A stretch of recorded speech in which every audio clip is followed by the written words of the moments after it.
Other than the part she played in the Battle of the Yalu River on the 17th of September 1894, the original ironclad Fuso had a pretty unremarkable career.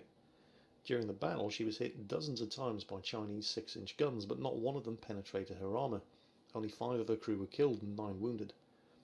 In return, the Fuso unloaded 29 240mm shots, 32 170mm shots, 136 75mm shots, 164 2.5 and 3 pounder shots, and fired over 1,500 bullets from her machine guns.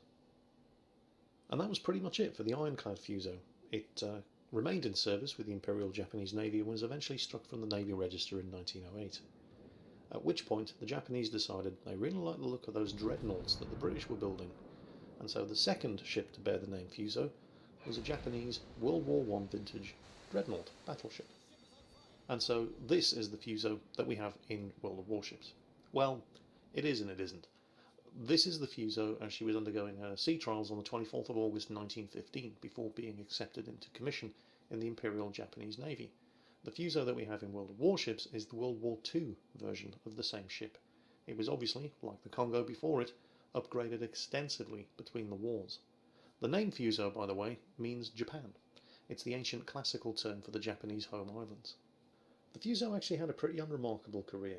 She was laid down on the 11th of March 1912, launched on the 28th of March 1914, commissioned after her sea trials into the Japanese Navy on the 8th of November 1915, and yet she played no part in World War I.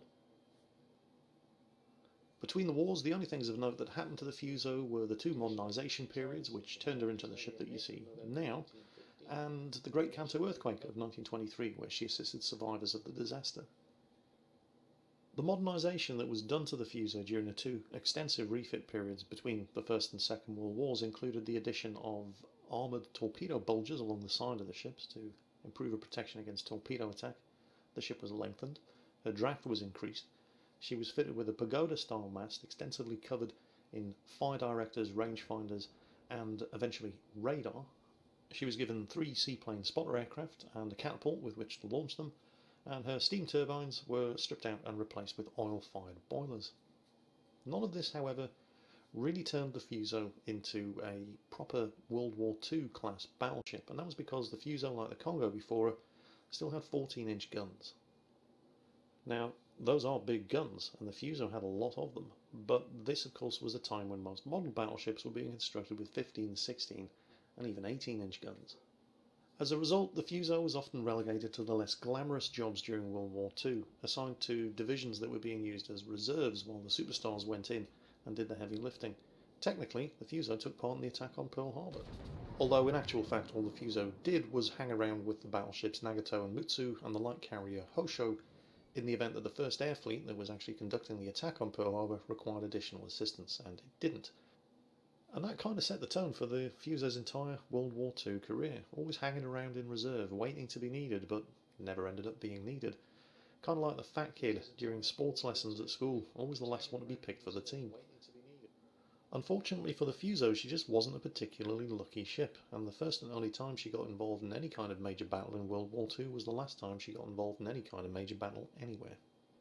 During the Battle of the Surigao Strait, at 8 minutes past 9 on the morning of the 24th of October 1944, the Fuso, her sister ship, the Yamashiro, and the heavy cruiser the Mogami spotted a group of 27 aircraft launched by the USS Enterprise, including Avenger torpedo bombers, Helldiver dive bombers, escorted by F-6 Hellcat fighters. Fuso survived the attack but was hit twice by armour-piercing bombs, one of them destroying her catapult and knocking out 2 of her float planes, the other one penetrating the deck near the number 2 turret and killing everybody in the number 1 secondary battery below. Fuso began to take on water and started to develop a list to starboard. At 1 the next morning, her panicky gunners spotted a shape in the darkness off her port bow and opened fire. It turned out to be the cruiser Mogami. Mogami was lucky in that the only casualties suffered were 3 sailors killed in her sickbay. 2 days later, during further fighting in the battle, at 9 minutes past 3 in the morning, Fuso was struck amidships by anything up to 2 torpedoes, possibly fired by the American destroyer, the USS Melvin.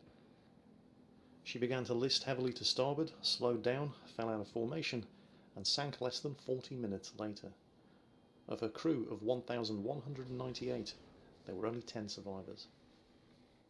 And that was it for the Fuso. The poor old girl never really did anybody any harm.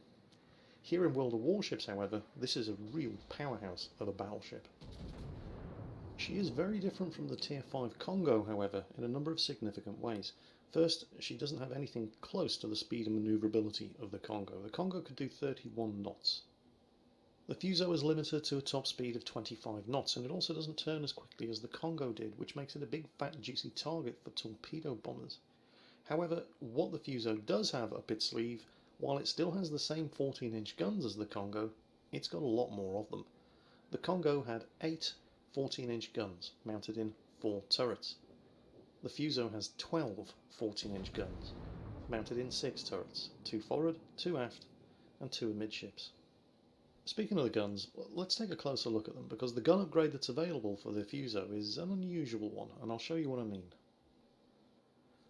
The stock 360mm or 14-inch guns that you get on the Fuso fresh out of the box once you've unlocked it fire 2 rounds per minute. They take 47.4 seconds to rotate 180 degrees. That's very slow. Maximum high explosive shell damage 4,100. Maximum armor piercing shell damage 11,010.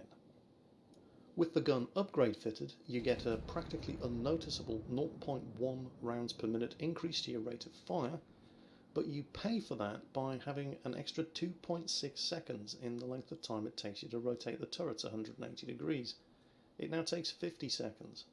The high explosive shell damage and the armor piercing shell damage is exactly the same. So as you can see, I have researched the gun upgrade on my Fuso, but I haven't fitted it. For me, the ability to get the guns actually turned around and pointed at a target outweighs a practically unnoticeable increase in the rate of fire. Your mileage may of course vary, but that's the way I've set up my Fuso. Now, the Fuso is a slow ship, top speed of 25 knots, doesn't turn very well. All of this combines to make it a fairly juicy target for torpedo bombers, and certainly with the initial stock hull setup, you're going to suffer when you come under aircraft attack. However, by unlocking the hull upgrade, you slightly less than double the anti-aircraft offensive firepower. Now, it is mostly self-defense anti-aircraft guns, lots and lots of 25mm gun batteries, but what it does mean is that while you don't have the anti-aircraft firepower of an anti-aircraft cruiser like the Cleveland, for example, anybody who's launching torpedo attacks against you from the air is going to lose 1, 2, possibly more of those torpedo bombers, hopefully, before they can get the torpedoes launched in the water. So while you're not particularly good at avoiding torpedo attack, you are not bad at shooting down the torpedo bombers going for you and reducing the amount of torpedoes that you actually have to contend with. The stock fire control system allows you to fire your guns out to a range of 19.8 kilometers. With the upgrade, that range extends to 21.8 kilometers. As far as upgrades are concerned, I've gone with the following. Main battery modification 1. 20% less chance that your magazines are going to detonate if your citadel gets penetrated, 20% less chance that your guns are going to get knocked out in the first place, and 20% faster repair to your guns if the worst happens and they do get knocked out. Next, I've gone with main battery modification 2, which means the guns load 10% faster, so better rate of fire, and more importantly, the turrets rotate 15% faster. In the third slot, I've gone for the damage control modification, and I do firmly believe that every battleship should have this fitted if you can afford it, because it reduces the chance that you're going to flood, and it reduces the chance that you're going to be set on fire when you get hit. Battleships are big targets. You're going to get hit. You're going to get hit a lot. And this modification reduces the chance that those hits are going to set you on fire or are going to flood you, so that you can keep that damage control ability off cooldown, ready for when you really, really need it the most. Last but definitely not least, steering gear modification. 20% faster rudder shift time helps you turn the ship faster and avoid those inevitable torpedo attacks. So that's the Fuso and my recommendations for what equipment you should fit to it. Now, let's see what the old girl can do. The first clip I'm going to show you is from the Islands of Ice map, and I'm not showing you the whole game because it was largely unremarkable except for this one incident. Now there's an enemy Nagato way off in the distance. That's the tier 7 battleship. There he is. Now that guy has 16-inch guns, but this Fuso is on very low health. Now I still have 39,000 health at this point. I missed the opportunity to sink that Fuso with my first barrage, and as I'm aiming at him and waiting to reload, that Nagato has lined me up in his sights, and boom, there. I just lost like half of my health, which is not good. and now the enemy Fuso is shooting at me as well. I've used my damage repair ability, but I am on perilously low health here. And that Nagato is obviously reloading his guns for a second shot. So I get my guns reloaded, I fire, and I should have done it with the first barrage I fired, but I killed the Fuso. Now that Nagato is looking at me on low health with his 16-inch gun batteries, and he's licking his lips. And he has nearly 50,000 health remaining. If he hits me again like he did the first time, it's all over. But his second barrage isn't nearly as accurate, and they all miss. And now my little 14-inch guns, little,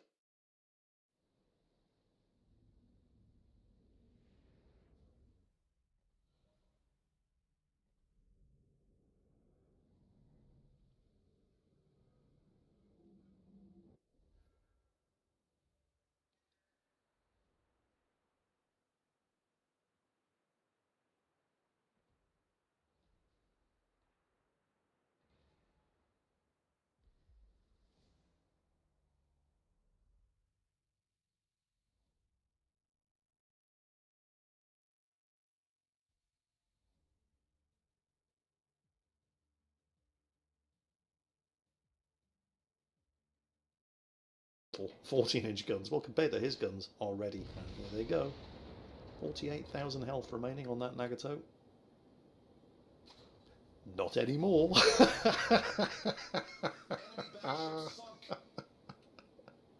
12 shots fired, 5 of them penetrated his citadel. So the citadel penetrating shots and their armour piercing all do maximum damage, and they all do 11,000 damage, and 5 of them hit. So yeah, bye bye, and that really rustled his jibbies. As you can imagine, it would, but don't worry, I'm sure it'll polish out.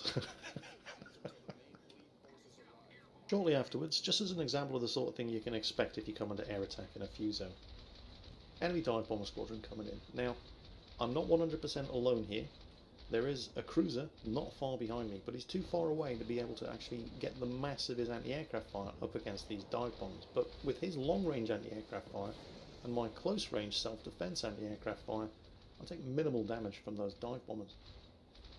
Now, here comes a squadron of torpedo bombers, and they're going for me, but I'm turning to port anyway, so I continue the turn to port. We start shooting these guys down. He's going to launch any second, but he keeps losing torpedo bombers. How many torpedoes is he going to get away? Here he comes, there's the launch, and 2 survivors. And none of those torpedo bombers made it back to the carrier. And they're just coming at... Oh, in fact, it's not even an anti-aircraft cruiser, it's another battleship, so... yeah. Battleship, self-defense, anti-aircraft firepower. Not bad at all. Next up, I've got a co-op battle for you. Now, I don't normally play co-op battles because you don't get as much experience and credits as you do in random battles, but this was at something stupid like 4 or 5 o'clock in the morning and hardly anybody was on, and for some bizarre reason the people that were on were all in the co-op battle queue, so co-op battle it is. Now obviously in co-op battle you're playing against the AI rather than actual players. But the AI isn't bad in World of Warships. It can be very unpredictable. Now, I wouldn't normally recommend wasting shots against the destroyer if you're in a battleship, but I happen to have high explosive loaded and he was right there, so why not? Didn't have anything else to shoot at. Enemy destroyer foundered. Now there is an enemy battleship over there. He's nearly 10 kilometers away, which is actually optimal firing range for these 14-inch guns. But I don't have a direct line of fire to him, and you're going to see me do some remarkably stupid things during the course of this particular clip. But if it's stupid and it works, it isn't stupid. So I'm reloading armor piercing, and I'm turning the guns around, and I'm slowing down in anticipation of putting shots into that battleship, but then suddenly a wild cruiser appears, and I've got armor piercing loaded, and the guns are about ready to fire. So, you know, it would really be rude not to shoot him. So, shots out, and I really can't miss from this kind of range, and bingo. One, I think it was an Omaha, knocked out.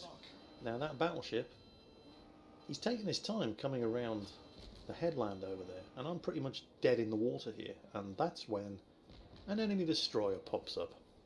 And the only way I could be in a worst possible situation here was if that friendly destroyer wasn't there running interference for me.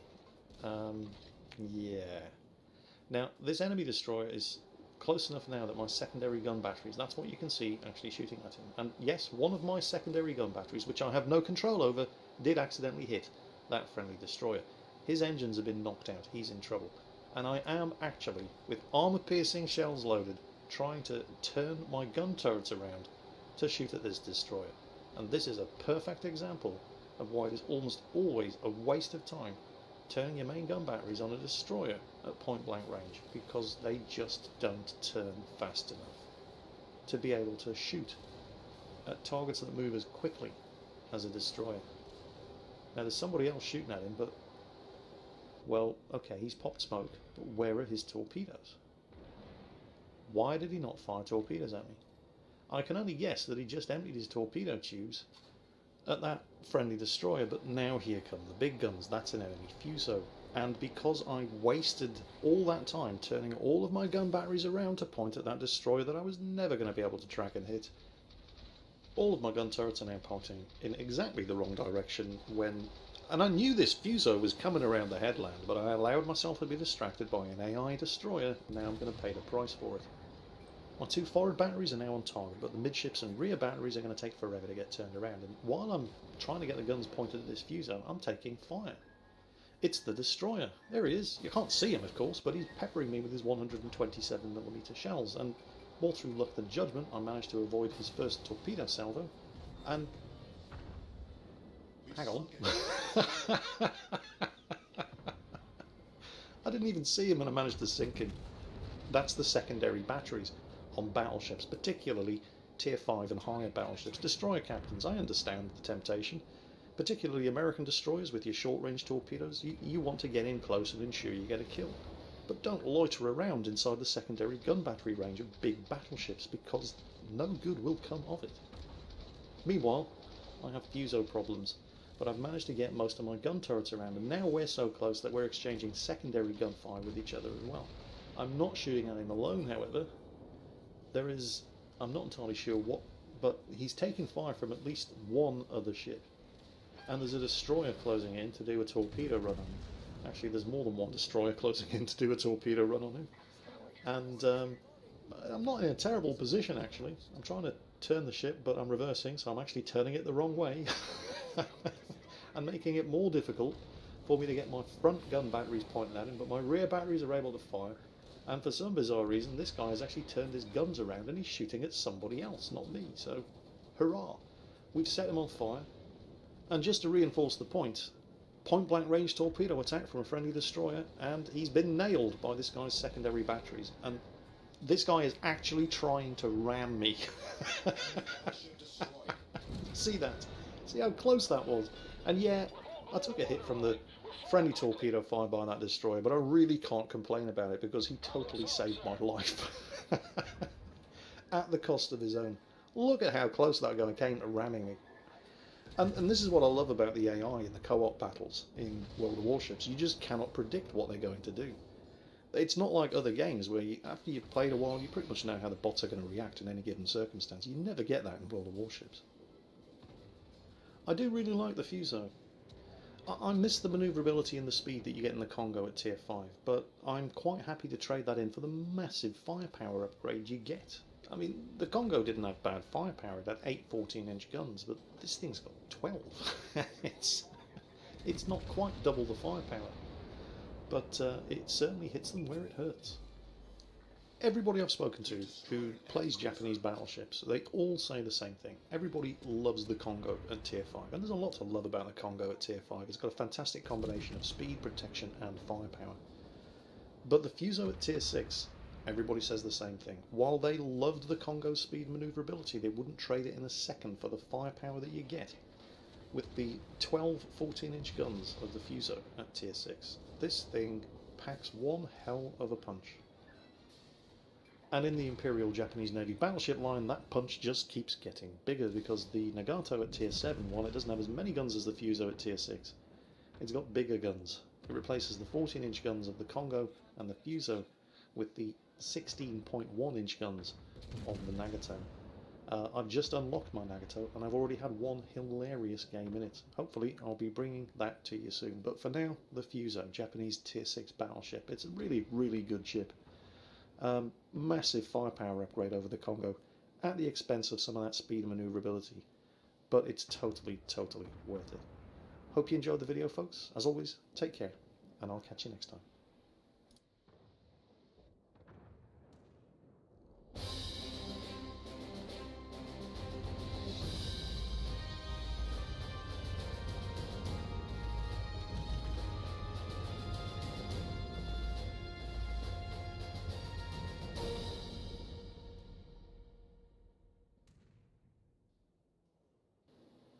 Howdy folks, welcome back to World of Warships with the mighty Jingles, and today we're going to be taking a look, now that you can buy your way into the closed beta test of World of Warships, purely and simply by purchasing one of the premium ship bundles from the Wargaming Premium Shop. I thought it was about time that I took a more in-depth look at some of those ships that you can actually spend your money on, beginning with the Tier 4 Japanese light cruiser, actually an experimental light cruiser, the Yubari, named after the Yubari River from Hokkaido in Japan. There are two different ways of getting your hands on the Yubari. You can either buy it individually or as part of the Light Fleet package on the Wargaming Premium Shop, which will cost you £36.15 or €49.99. If you buy the Light Fleet package bundle, you'll get not only the Yubari, you'll also get the Tier 7 American destroyer, the USS Sims, and the Tier 5 Soviet destroyer, the Gremyashki. Or alternatively, you can just buy the standalone Yubari, which will cost you £14.46 or €19.99, or whatever the equivalent is in your own currency, in your own version of the Wargaming Premium Shop. So, what the hell is the Yubari, and why should you get it? Well, the Yubari was an experimental design for a light scout cruiser that would displace no more than 3,000 tons, but still have the same firepower and speed of the heavier 5,000-ton cruisers like the Sendai class. And the Japanese naval architects actually came up with quite an innovative way of achieving that, much in the same way that Soviet aeronautical engineers managed to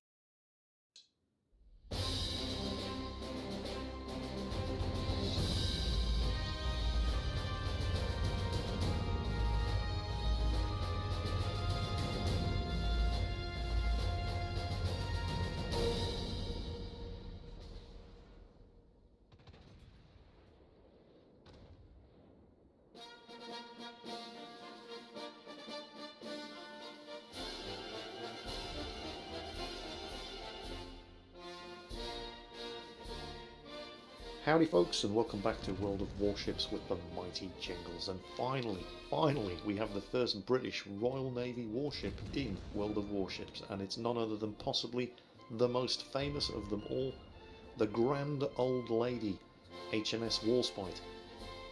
This ship had a list of battle honours longer than the menu in a Chinese restaurant, even more than Lord Admiral Nelson's flagship, HMS Victory itself. More battle honours than any other warship ever to serve in the Royal Navy throughout its 1,000-year history. More battle honours than any warship that served for any nation in World War II. This grand old lady has a long and glorious history. She was launched on November the 26th, 1913 from the Devonport Royal Dockyard in Plymouth and formally commissioned into the Royal Navy on March the 8th, 1915, at which point World War I was already underway. The Queen Elizabeth class battleships were constructed as super dreadnoughts, which meant they had more firepower, thicker armour, and they were just bigger than preceding dreadnought warships. What made HMS Warspite and the other Queen Elizabeth class battleships so special was her firepower. These 15-inch guns, which had gun barrels that weighed 100 tons each and were mounted in turrets that weighed 750 tons each, were quite simply the most powerful rifled cannons fitted to any warship anywhere in the world at the time she was launched. These ships could dish it out, but they could take it as well, which was just as well because that's exactly what happened to the Warspite during her first ever battle in May 1916, when she engaged the German fleet at the Battle of Jutland. During the first day of the battle, at about 4 p.m, HMS Warspite and two of her Queen Elizabeth class sister ships, HMS Malaya and HMS Valiant, were heavily engaged with German battleships.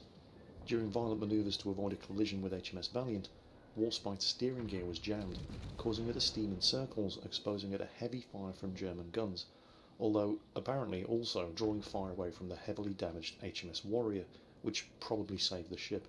After 2 full turns, Warspite was once again under control and came to a heading against the attacking German fleet. However, earlier damage had made it impossible to fire more than one of her gun turrets against enemy targets. Warspite was saved from annihilation only when the German fleet was forced to turn and run from the guns of the British Grand Fleet. Warspite suffered 15 direct hits from German 11-inch and 12-inch shells.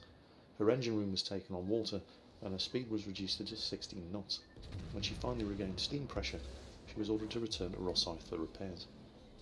Between the 2 world wars, the Warspite was extensively upgraded. In 1924, she entered into a 2-year dry dock period, had her 2 smoke funnels removed and replaced with a single larger funnel. Her beam, or the width of the ship, was widened to 104 feet to allow for anti-torpedo bulges to be implemented along her hull.